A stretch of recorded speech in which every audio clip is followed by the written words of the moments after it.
What's going on, everybody, and welcome to the Other Side of the Firewall podcast, where we talk about the latest and greatest of cybersecurity news, as well as we highlight those movers and shakers and glass ceiling breakers, those people of color who've made it to the other side of the proverbial firewall. My name is Ryan Williams, and as always, I'm joined by Shannon Tynes. What's up? What's up? And Chris Abacon. What's going on, everybody? What's going on? So, welcome to the show. Monday, Tuesday, our topics. Wednesday, discussion.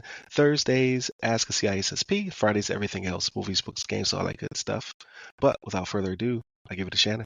All right, everybody. So this article comes from bleepingcomputer.com, written by Sergey Gatlin. And the title of this one is Biden signs executive order to bolster national security, right? So we've with this administration, which by the time you hear this, it will be the outgoing administration, right? They'll have already been replaced. But this administration has done a lot when it comes to executive orders and putting money behind cybersecurity, and they're doubling down on that. I don't want to say doubling down, but they're continuing down that road right up to the very end, right? As President Biden is leaving office. But what he did was he did an executive order that expands on Executive Order 13694, right? And that was issued back in April 2015 by President Obama, right? And what that did was that authorized sanctions on entities and individuals responsible for or complicit in cyber attacks that result in a have it in quotes here, significant threat to the national security, foreign policy, or economic health or financial stability of the United States, right? So this is one of those things where it's far reaching, right? Like they could use that to say, hey, you were complicit because you did something very small in this, right? But they're going to go after you, right? Which I'm not, in all honesty, it's like, I've heard people talk about, oh, well, they were just the getaway driver and something. It's like, look, they knew the risk, right? They knew what they were getting into, right? It's not like in the movies where your friends just jump in the car with masks on and are like, go, go, go. Like, you knew what you were doing, right? Like, they're not doing that to you. So if you're complicit in this, you're running the risk of being punished for it, right? So this addresses some major cybersecurity issues, right? To include, but not all inclusive, improving cybersecurity against cyber attacks that disrupt the delivery of critical services, right? And we talked about that before with was it 16 pillars or whatever it was they had in the previous executive order? I think it was 16 pillars. Same type of thing. It delves into critical services for that. Improving security integrity of software used by the federal government, definitely needed, right? Like there are some times the stuff is being used that's just not up to par. Accepting digital identity documents to combat cybercrime and fraud. That's one that's getting hot and heavy right now when it comes to digital identity documents, just because of the way of the world, right? And how easy it is to forge. But again, there's several things that they list on here, but the ultimate goal is to make it harder for your Chinas and your Russias and your North Koreas and your Irans to be successful when it comes to the cybersecurity arena, right? Because that's where these wars are going to be fought in the future. You know what I'm saying? But Chris, what's your thoughts on this, man? Yeah, absolutely. I think this is an outstanding executive order, at least at a very high level, right? To get senior leaders within the government to understand, hey, look, we may be getting more budgetary allocations towards cybersecurity, right? Based on this. So however all that works, I'm very excited to see this trickle down into one, federal government, and then two, into, private sector when we're talking, all the stuff going on with CMMC, right? FedRAMP and all these initiatives. State ramp even, right? Like all these initiatives to help secure commercial off-the-shelf items and programs, software solutions, SaaS solutions, PaaS, IaaS solutions to the government, right? One thing that really stood out to me this year is he mentioned a bullet point, promoting security with and in artificial intelligence, right? So utilizing artificial intelligence to work smartly for one's own systems or internally within the federal government. Again, artificial intelligence is very new, so we don't know, at least most engineers, and I don't want to talk for all engineers, but at a high level, right? When artificial intelligence is installed within a network or within an environment, people are scared, so they don't know what data it can ingest, right? What it looks at, that's from that level. So again, whatever comes out with this, whatever private-public partnerships come out of the artificial intelligence initiatives within the government, how they segment that through all the program management offices throughout all the DoD, DOS, right? It's going to be very interesting to see how that plays out. I've always thought like, oh, look, because from us at the consumer level, what do we see AI in? We see it integrated into our, social media now. You got on Meta, you've got AI on your chat, you've got AI in your phones, on Word. Right? Yeah. You got AI pretty much like bolted onto pretty much anything now. To one from the, company perspective, they want to present themselves as a new, and they're on trend for investors and all that stuff. That said, from a security standpoint, what that means to the government is different, right? They need to ensure that AI is secure. But what's cool is that they're going to use it with security. So, obviously there are technologies like SOAR, security, right, and SIEM, things like that have automated responses to incidents.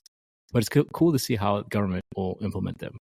It should be an exciting time for investment in that. And I'm curious to see how all that, plays, especially within the last point, aligning federal agencies' investments and priorities to improve security controls.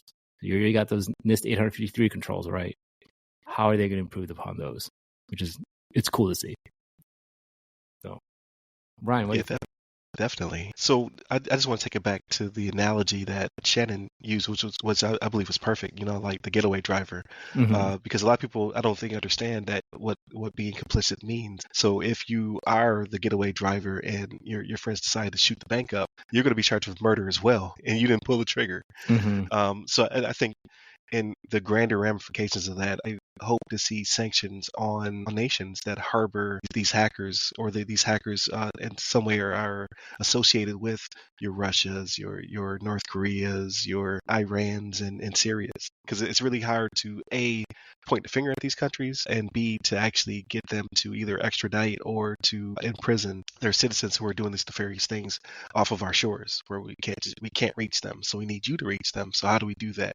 Through sanctions, right? Like give up, these bad actors that are attacking our banks and our schools and our hospitals and things of that nature, or else will hurt your pockets in some way. So it's good to have teeth in this regard. So I'm glad to see that. And then, like you're saying, just the ramifications of adding AI into the Department of Defense and state and what have you, because it's coming. Like regardless of what we feel or how we're trying to get ahead of it, like AI integration is coming to everything, because a lot of these departments use Microsoft tools, they use Google and things of other nature, and all of these companies, these big companies, tech companies, have already integrated AI into their products. They're not going to strip it out just for the use of the government.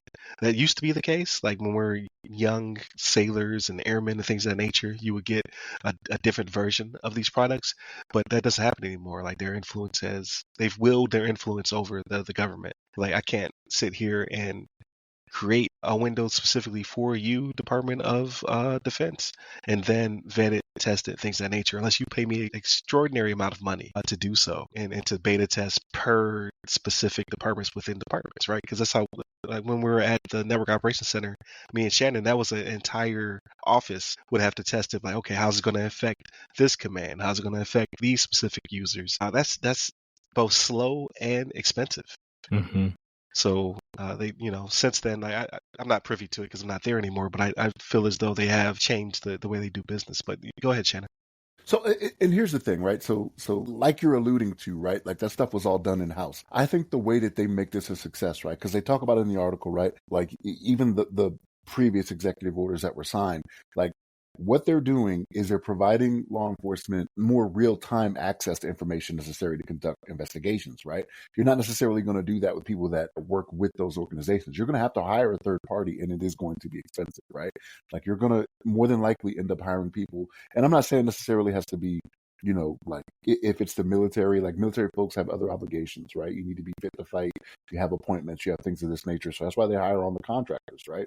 Like this is all we were paying you for, is to do these things. It leaves them, it makes them available to just do those things, right? Without worrying about the PT test, the dental appointments, all that other stuff, right? So it's going to be costly. Duties. It's not cheap. Yeah, the additional duties that are also required.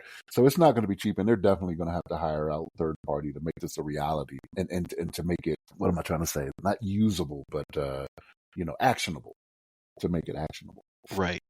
No, I agree, and it will be interesting, right? Like I'm no longer in Department of Defense, so I go by the articles that are released, where you see the Air Force now has AI within NIPRNet and things of that nature. So it's gonna be interesting to see how they utilize that and protect it, and who they have to hire to make it happen, right?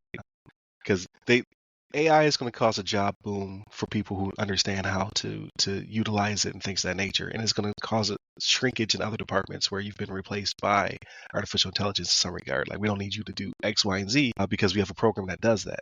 So it's going to be interesting to see the shift in both business and just work in general, because there's a lot of people who claim to not be computer literate, and they are, right? They have smartphones in their pockets, things of that nature.